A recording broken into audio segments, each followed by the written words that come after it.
The Indiana primary election has been moved to June 2nd. Hello, Fayette County. I am your Fayette County Clerk, Lisa Witt, and today I would like to take a few minutes and talk to you about how you can vote absentee by mail.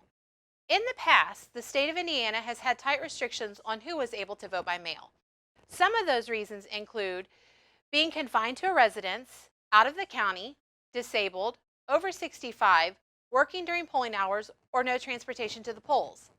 This year, due to COVID-19, the Indiana Election Division and the Secretary of State are allowing anyone who is a registered voter to vote by mail during the primary election. At this time, we are not sure if that will be the case for the November election. In order to vote by mail, a voter will first need to request an application to vote by mail. There are a number of different ways this can be done. You can call the clerk's office at 825-1813, email me at absentee@co.fayette.in.us, or go to connersvillecommunity.com and click in the election box in the right-hand corner. You can also visit indianavoters.com, or you can print an application off and go to the Indiana Election Division webpage and then mail it to 401 Central Avenue. The application that you will fill out requires what we call a wet signature or an original signature. It is very important that you read the instructions carefully and be sure to complete and sign that application so that the clerk can promptly send your ballot upon receipt.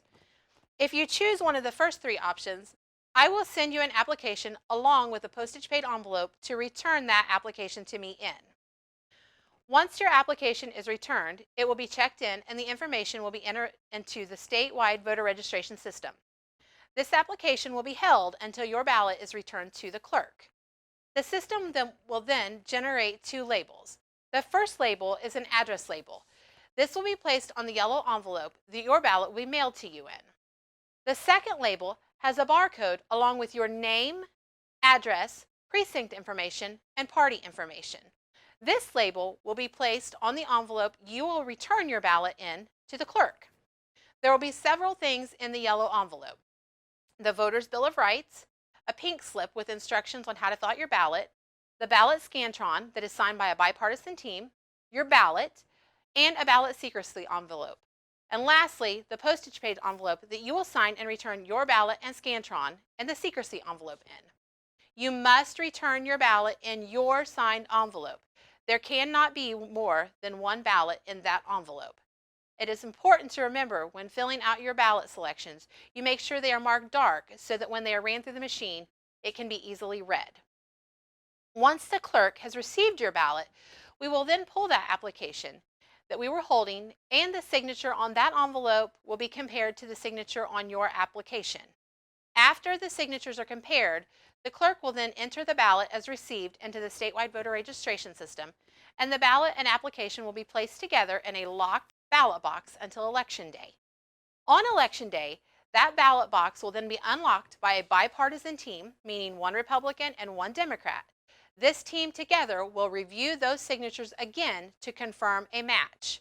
Once the match is confirmed, the sealed envelope is then opened and the ballot card that you filed is placed into a scanner that will enter your vote choices. A couple quick reminders. May 4th is the last day you may register to vote or update your voter registration. May 21st will be the last day a voter may request an absentee ballot by mail. And of course, June 2nd by noon is the deadline to receive your completed absentee ballot.